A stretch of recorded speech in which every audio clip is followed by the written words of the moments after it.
Hi, everybody. We are so excited today. We are here to catch up on 2 episodes of this season's Doctor Who. We are going to be talking about episode 3, Rosa, and Arachnids in the UK. So it's going to be really fun. I'm Rachel, and Jonathan is here. Hey, glad to be back. Yeah, thanks for coming on and talking to Doctor Who. So let's just dive into these episodes. What was your overall feeling about the Rosa episode? I was pleasantly surprised. I was a little worried with how they were going to handle the subject material, but it turned out really good. I actually loved every minute of it. I'm not always the biggest fan of the historical ones because they're kind of hit and miss for me. I know you really like them. But sometimes I think that they can kind of be the most boring ones. And that's just because I like the sci-fi stuff the most. But this one I was like on the edge of my seat the whole time. I really liked this one. Yeah, they did a really good job creating tension of, we know, with all of Doctor Who, we know that everything's going to turn out okay in the end. Like we just, if you think about it, we know that there's multiple episodes coming and like we get it. But nevertheless, a good writer, I think, can get you caught up in the moment so that you're anticipating. That definitely happened here. Yeah, I agree. It's one of the strongest that I think I've ever seen of the show. I'm kind of inclined to agree. Yeah. And I've seen all the episodes. This is really high on my list of favorite ones. It's probably top of my list of favorite historical ones anyway. Yeah, it had kind of everything. It was moving. It was funny at times. It had good acting. It almost felt like, boy, this could be a feature film if it was. You could almost want it to be even longer because I just was enjoying it so much. And so the basic setup for this is the TARDIS lands in 1955, and it turns out that there's things that are happening that are trying to stop Rosa Parks from sitting her ground, I guess, on the bus in Alabama. So that's kind of where it starts. And I did love the joke of someone says, "You've got Elvis's number?" And she's like, "Don't ever tell anyone I lent him a mobile phone." That was pretty good. So can you explain what Artron energy is for the show? I think it's just one of those mystical MacGuffin things. It's something they've referenced before, but it's just like a higher kind of energy that it's something that the Doctor can detect, and it's a good way to tell if something is out of place. Like if you're in the past, you wouldn't expect futuristic technology, and this energy is something put off by futuristic technology. Okay. All right. So their first kind of interactions here, you have the 3 companions, Ryan, Yaz, and Graham. They're with her, and he sees this white woman has dropped her handkerchief. He goes to give it back to her, and the man with the woman slugs him. And, how dare you? What are you doing? And then Rosa Parks kind of saves him, and she says, he'll be swinging in a tree if he keeps behaving that way. And it's just an interesting dynamic to see these modern characters dealing with 1955 Alabama. And I suppose, we're kind of taking it for granted that people have seen the episode, but if you haven't seen the episode and don't know what we're talking about, Ryan is black, which is why the guy beats on him for touching something that belonged to his wife. Right. And I thought that the way they handled them going back in time, they did it really well, because in past episodes of Doctor Who where they've gone into the past, they haven't really touched on that a whole lot. And usually it's kind of hand-waved as not a big deal, and it's never a big deal as part of the plot. Even when the companion is not white, it just... They make it some funny looks, but it's never been dealt with in a way that felt real before, and this felt real. I think I even made that comment last season when the ice episode, when they go back and like nobody's treating Bill any differently in the past, and I was like, that's probably not correct. The closest they came was an episode with Martha in the 3rd season, where they went back in time and got stuck back in time for well, I don't know how long, a very long time. And she ended up becoming a maid, and she was seen as lower than the doctor. And that's the closest they can. I don't think that there was ever like any dangerous violence threatened against her. She was just kind of seen as lower than everyone else. Uh-huh. But that's the closest they've ever really come, I think. The rest is always maybe mentioned a little bit, but they keep their head down and they're fine. This was like, this got real. Yeah, exactly. And they're asked to leave the restaurant that they're at. The waitress thinks that Yaz is Mexican. Yes. I felt like that was both hilarious and sad and real at the same time, because it's like in my hometown, I could totally see somebody coming through, and things like that have happened. Like they'll mention that somebody's Mexican, but they're definitely not Mexican. Right. Yeah. Yaz is Pakistani. I believe Yeah. I read that. So maybe she said that. I don't remember, but I think that she's Pakistani. Of course, to me, she doesn't look Mexican, but if somebody is like completely unfamiliar with people from other countries, I guess maybe they'll think that she's Mexican. I don't know. Yeah, well, I mean, even in Clueless, great line when it's like, when she says to Josh, she says, "You speak Mexican," and he's like, "Lucy's from El Salvador." And he's like, she's like, "Well, you're perfect." I don't know. It's pretty funny. Then we find out that there is this person called Krasko. He's a time traveling criminal, and he has a temporal displacement weapon. So he and the doctor kind of have a confrontation, and basically he tells the doctor, my plan is to disrupt time in a small way to basically try to have all these little things happen that will prevent Rosa from doing what she's supposed to do. And that's how he's, even though his weapons are, the doctor takes his weapons, that's how he's going to get back at things, because he's a horrible racist. I was actually, that's the bad guy is probably the part of this that surprised me the most in the best way. Because when I first heard that Doctor Who was going to do an episode with Rosa Parks, I was just like, oh, this could go badly, because it's a very sensitive topic, and Doctor Who deals with like space aliens.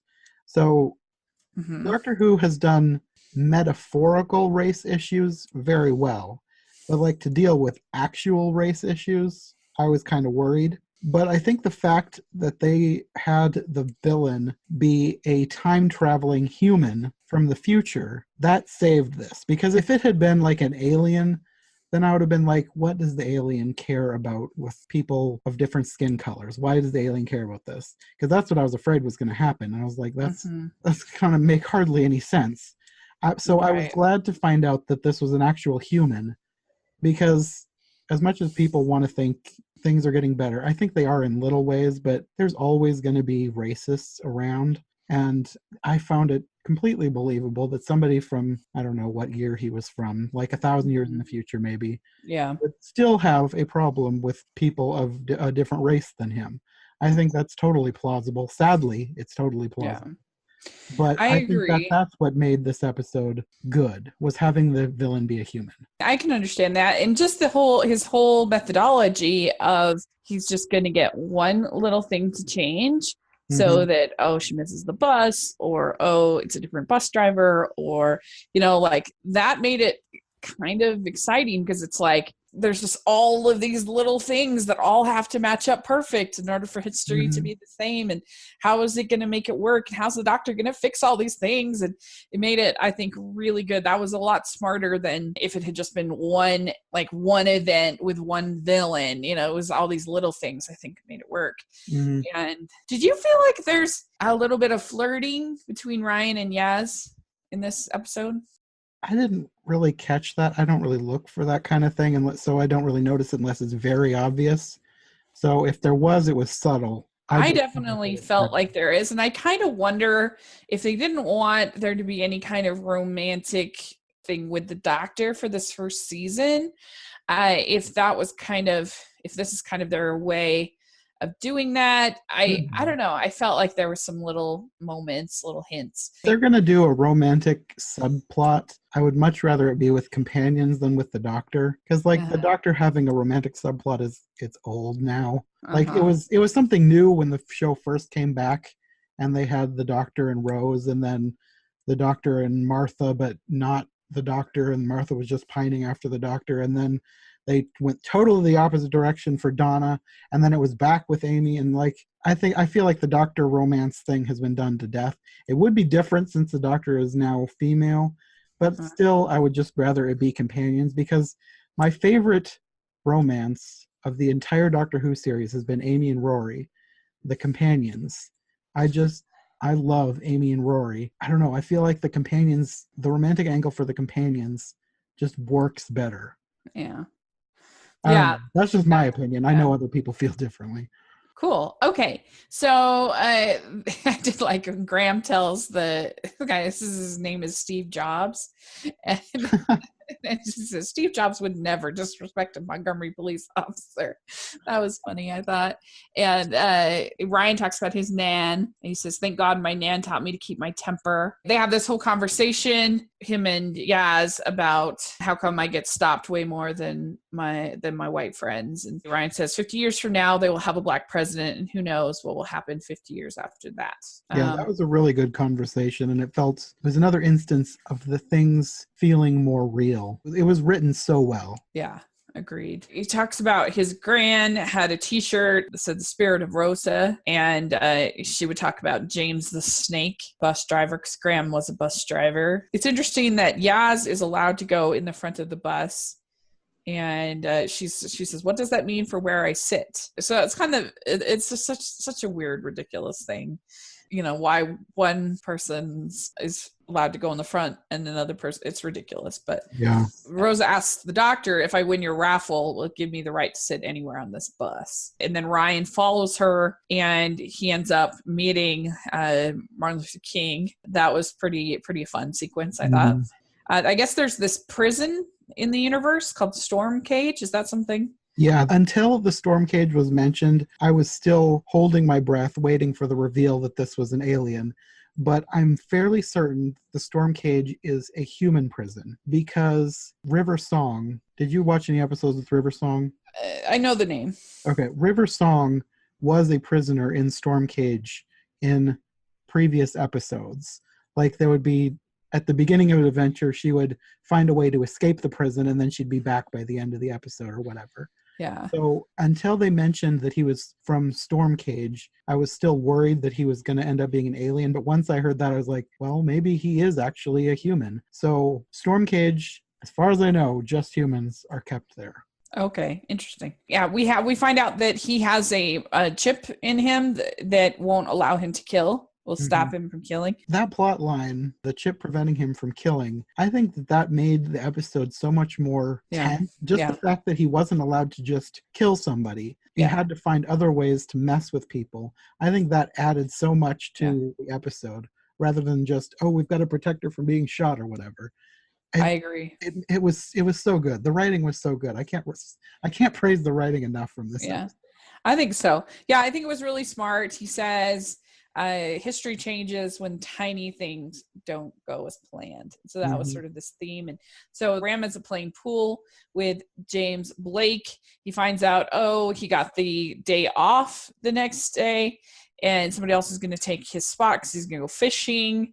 And so they go to the guy who's going to take his spot, and they tell him that he's won a big prize in Vegas or something, which was very funny.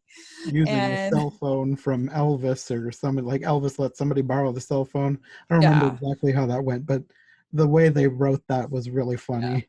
Yeah, it was really, really funny. And so they go down to James Blake when he's fishing. He's very upset that the black people are touching his fish. And so then he goes, because he finds out there's going to be this bus rally. So he goes to stop it. Then she damages her coat to get Rosa to fix it. And she says, there's nothing Brits hate more than a clothing emergency. That's good. Krasko has the bus practically destroyed. So they have to figure that out. Each way, there's, is Rosa going to get the repair done in time so that she makes the bus? All these things that are trying to stop it from happening. She's too late. I can't remember if it's the doctor or Yaz asks Rosa, what keeps you going? And she says, the promise of tomorrow. When today isn't working, tomorrow is what you have. They end up getting there, and the big moment, she ends up sitting where she's supposed to sit. Graham wants to leave because he doesn't want to be the one in history to take her spot. But they're like, you have to, because otherwise it won't work. That whole scene, that was so well written and tense and sad, and it was so good and horrible, but in a good way, if that makes any sense. It was hard to watch, but it was so well written. They ended it the best way that they could. Yeah, because you saw emotional journeys from all of the characters, including the doctor. And, Rosa says that I don't think I should have to get up. And Blake says, are you going to stand up? I will have you arrested. And she just says, you may do that. And the boycotts begin. And you see at the end that she ended up getting the Congressional Medal of Honor. And she changed the universe and even an asteroid named after her. And so that was a really cool way to kind of end. Because Yaz had emotional journey because she is a cop. When she tells Rosa that, she's just like, what? And Ryan had journey. Graham had journey because he's, of course, thinking about, he was a bus driver, literally. And, of course, his wife, who's passed away, who was Black, and her experiences, and Ryan's having this. So it was a really good episode. I really enjoyed it. Yeah, me too. Like I said, it's probably one of my top favorite historical episodes. I don't have like a ranking of all my absolute favorites, but it's got to be up there. It was just so well written. Yeah, it was really good. All right. So the fourth episode was called Arachnids in the UK. And I'm very split on this episode. I liked all of the spider stuff. Spider stuff was very fun. The American hotel guy, I hated that. It was terrible. Donald Trump, who wasn't Donald Trump. Yeah, groan. I could tell right away it was supposed to be Donald Trump. I did like the nod to Donald Trump, though, saying that he hates Donald Trump. Yeah, that whole thing was terrible. I really didn't like it, but the spider stuff was pretty rad. Yeah, I really liked everything in this episode except for the villain, and I didn't think there was enough closure at the end. Yeah, I agree with you there. That is the one thing about the spider stuff, that like the resolution kind of came out of nowhere. It was like, what? And then they didn't really tell you exactly what happened. Yeah. We'll get there. I don't want to talk about the end before we talk about the rest of it. Well, basically, so you have the beginning, you have Mr. Big from Sex and the City. Chris Noth is this politician who's also a hotel owner, which is just like, ugh. As soon as I was like, oh no. But he's an American and he's terrible, and he fires the wife of his niece. Did he fire her too? I thought he just fired Yaz's mom. No, he fired her. That's why she was like going back into her like safety. Oh, okay. Safety I must have or missed whatever. That. But so yeah, the TARDIS is kind of flying out of control. They have this rocky landing, but it appears they're back home. Ryan asks Graham if he should, come home with him, and he ends up going with Yaz. Graham has to go back to the apartment where he shared with his wife, and that's very painful. He sees her there. You see from the beginning these spider webs everywhere. And there's a lady locked out outside her apartment, or appears to be out next to Yaz's parents' house. And Yaz's dad collects junk because he thinks there's this conspiracy involving the junk. I wasn't really sure what he thought the junk was about. I was a little unclear on that also. I probably should watch it again to try and figure it out, but it's like I didn't really get why he thought there was a conspiracy around the junk. I mean, there was, but I didn't know why he thought there was. Yeah, I agree with you. I was a little unclear on that also. I did like the doctor when she says, "Am I being weird? I was trying to do small talk and thought I was doing quite well." I really liked the doctor in this episode. Yeah. Like from the very beginning when they're all planning to leave and she's all sad that she's going to leave them behind, and then Yaz invites her to dinner, or was it tea? I don't remember. She invited her to her place, and then she was so excited. She's like, yes, go. And then she shut the door and marched off with her. The doctor was great in this episode. Yeah. And there was a little bit, like, I feel like a little bit of hinting that Yaz and Ryan are going to become a couple. There were Yaz's family kind of teasing them about it. Mm-hmm. And I don't know. I could just kind of see that going that way for sure. I felt like there was also hints that might be what the mom wants more than what Yaz wants. Yeah, there's some of that, but I don't know. I just feel like I wouldn't be opposed to it. I just felt like it was more like what the mom wanted, because it sounded like the mom was a little afraid that she was with the doctor because she liked the doctor. Yeah. But then at the end, when she was like looking at Ryan's like with a big smile on her face, wondering, are they an item? Yeah. So I think it was the mother in that scene, but I don't know. I just feel like that's all kind of part of little hints that maybe this might be coming. It could be. But we'll see. I wouldn't be opposed to it. So they end up going into the neighbor's apartment to get a package or whatever, and they find her cocooned in all of this web and this giant spider there. And that was pretty scary. I think that was pretty good. They did the spider stuff really well. I was wondering how they were going to do the spider stuff, because I know there's been spiders in the past on Doctor Who. I think there was an episode called Planet of the Spiders back in like the 70s. It's one I haven't seen. It's just I read more about old Doctor Who than I've actually seen Doctor Who. So I know that Doctor Who has done giant spiders before, but I really liked how they did the spiders, like having them be like actual Earth spiders that have been mutated. This episode, it felt more science fiction than Doctor Who has felt in a long time. Yeah. Like Doctor Who is science fiction, but it feels more like a very fantasy version of science fiction, because especially in the past few years with Stephen Moffat, the Doctor has felt more like some kind of grand deity than a person, and all their adventures seem like fantastical, almost mystical adventures. But this felt like grounded, real, in air quotes, real science fiction. Yeah, I mean, there even was the scientist, Jade, it was science gone wrong, like not Frankenstein, but something in that vein. Yeah, like a horror-inspired scientist disaster kind of thing, like The Fly or something like that. Yeah, this episode, it just felt so much more science fiction than Doctor Who has felt in a long time, and I really like that. And I have no problem with Doctor Who feeling like fantasy, because I like fantasy too, but I really liked how science fiction-y this episode was. Yeah, I can see that. And I liked that the Doctor immediately said to Jade, this woman, she says, I saw you with those cobwebs and you weren't surprised. So that was sort of very leading and very good. The Doctor was practically a superhero in this episode. Everybody, looked to her immediately. What do you do? And the Chris Noth character was kind of like, why do you care what she thinks? And she's like, because she's the smartest person. She's the leader. She's it. It was good. And so they go to her lab and they learning there's all this uncharacteristic spider activity.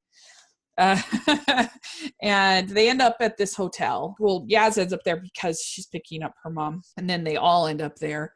And the Chris Noth character is just being terrible. He's very like obsessive compulsive, and this spider comes out through the bathtub. And it's this giant spider, and he ends up locking his bodyguard in there, and that was pretty crazy. At that point, I don't want to give too much away, but at that point, I was like, I cannot wait for this guy to be murdered by a spider. Yeah, he was pretty bad.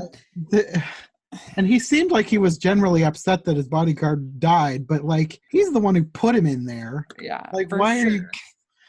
that guy, he was just so... I don't know. He was pretty... Some of his lines were pretty cringy. I feel like that happens when Doctor Who tries to do Americans. I don't know. There's just some... I feel like Doctor Who can't do Americans very well. And maybe that's just because we're Americans and we can figure out the flaws easier. But to me, they just feel too I don't know, stereotypical maybe. I don't know. Yeah, I I've don't never know. been that impressed when Doctor Who has done an American villain.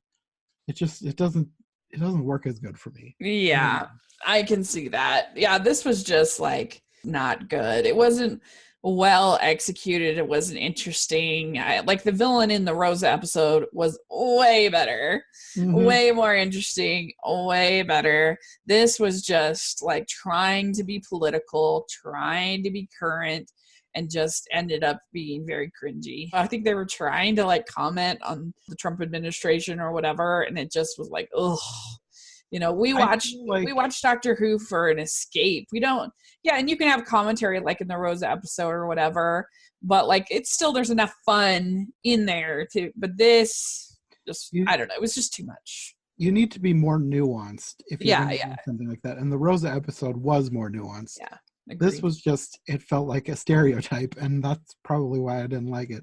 I think if they had not played up the Trumpish aspects of the character, and if he had been British, I think I wouldn't have had as much of a problem, even if he was like a stereotypical evil hotel owner.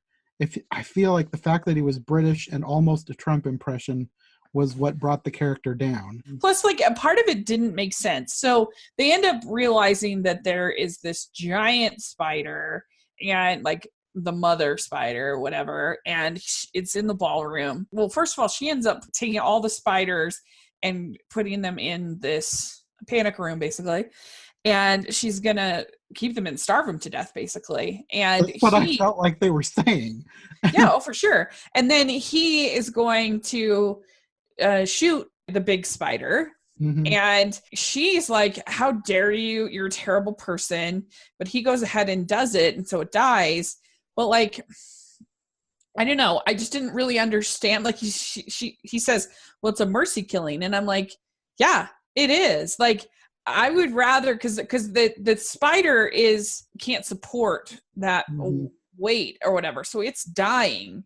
And so it is a mercy killing to like basically put it out of its misery than to have it like start, you know, like, yeah. I didn't really understand the doctor's point there. Like, just because like, using guns is not, a gun is a tool, you know, a gun is not necessarily bad.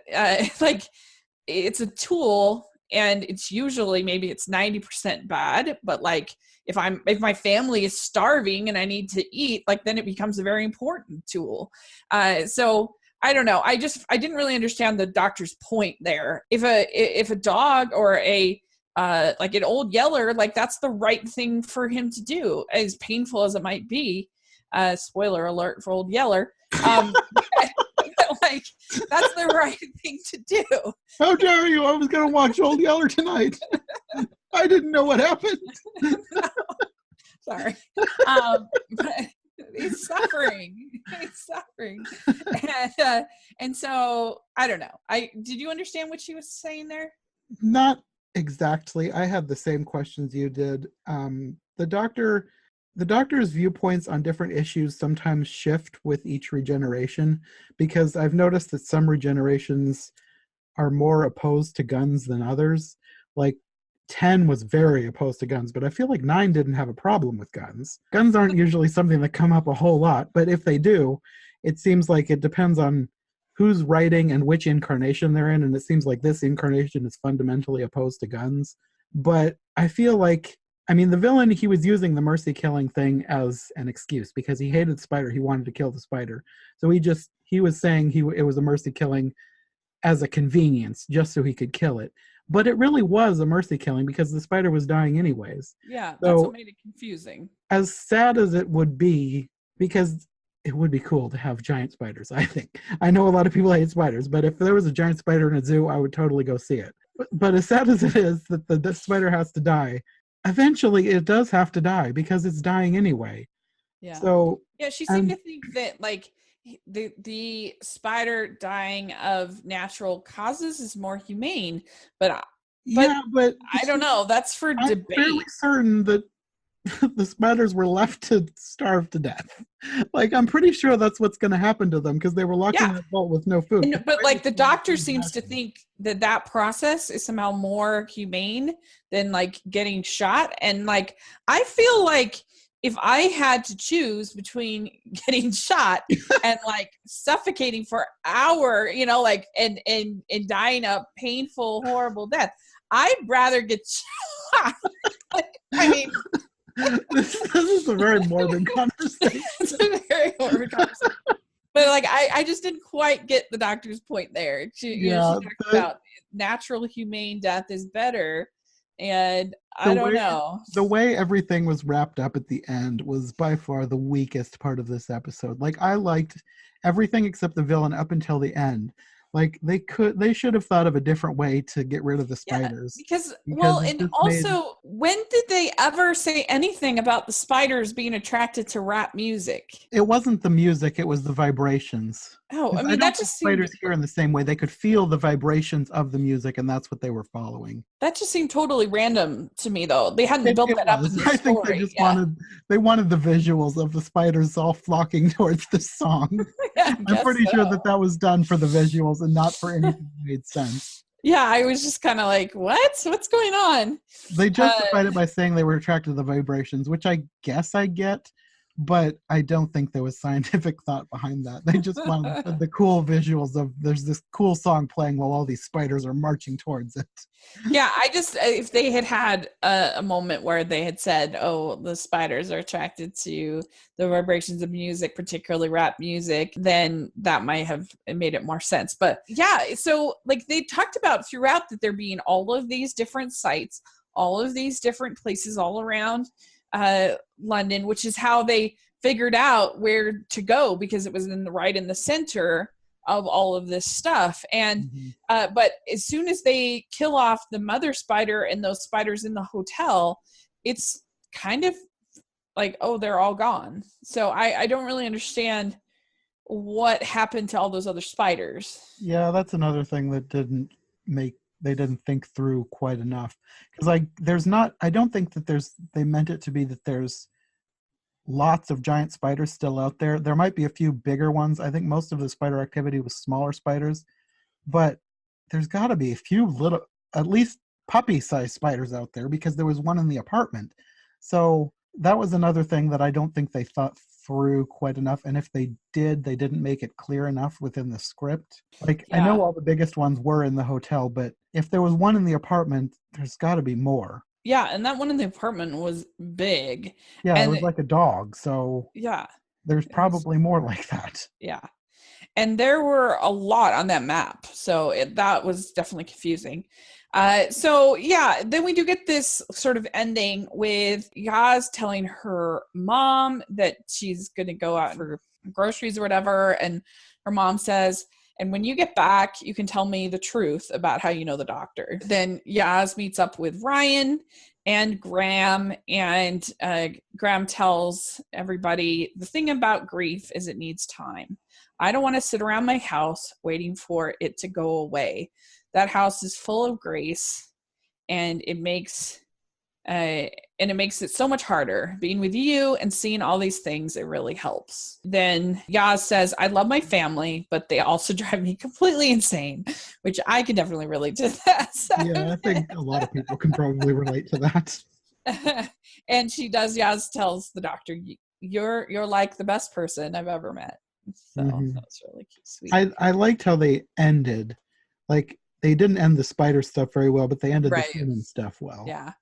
And she does say, I can't guarantee you're going to be safe. And she says, be sure, all of you. Then I really liked, it was cute when she says, I look at you as my fam. And she's like, doesn't quite work. It says Team TARDIS. And they get the group, group huddle, whatever. Yeah. It's cute. And I really like this group. I feel like I like the group so much more than I like it when there's just one companion. Like, I know one companion is tradition, but I like the group dynamic, and I really like this group. Yeah. When I first saw who all they were getting for the group, I was like, this just seems like such a weird combination, but it works so well.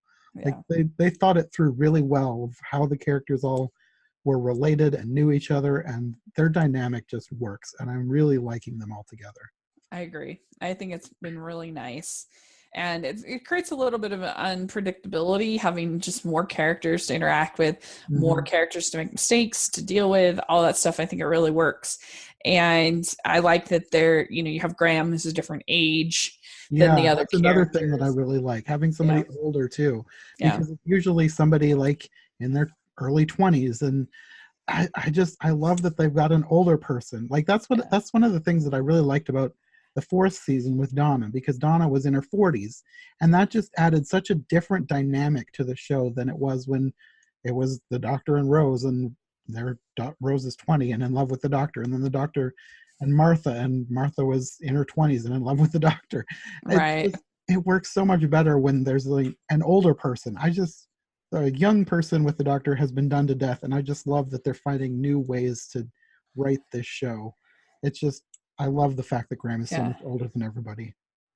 Yeah, so definitely prefer Rosa for sure. But they were both fun enough, I guess. Yes. But I really liked Rosa. Aside from the bad guy and the way they ended the Spider storyline, everything else I really liked about this episode. Just the end should have been rewritten. They should have had a couple more brainstorming sessions to figure out how to end this more strongly. Yeah. But anyway, so yeah, it's interesting and it's definitely fun to talk about. And so let us know what you think of these two episodes. There's a lot of people I've seen online hated this as Arachnids one. So give us your comments and feedback and then what you thought of Rosa. Did you like it as much as us? Put in the comment section or on Twitter or wherever. Let us know. We'd really have fun talking about it. So Jonathan, where can people find you? You can find me on social media at John J. North, and on YouTube, I'm iHeartAnimation. Great. And you can find me at Rachel's Reviews, all over social media, and on YouTube or on iTunes. And if you can put your reviews in for the podcast on iTunes, it really helps us out. We really appreciate it. So thank you very much. And we will talk again in another 2 weeks. Yep. That sounds good. We'll try to do our best at least. Yeah. So, thank you much, and we'll talk again later. Bye. Bye.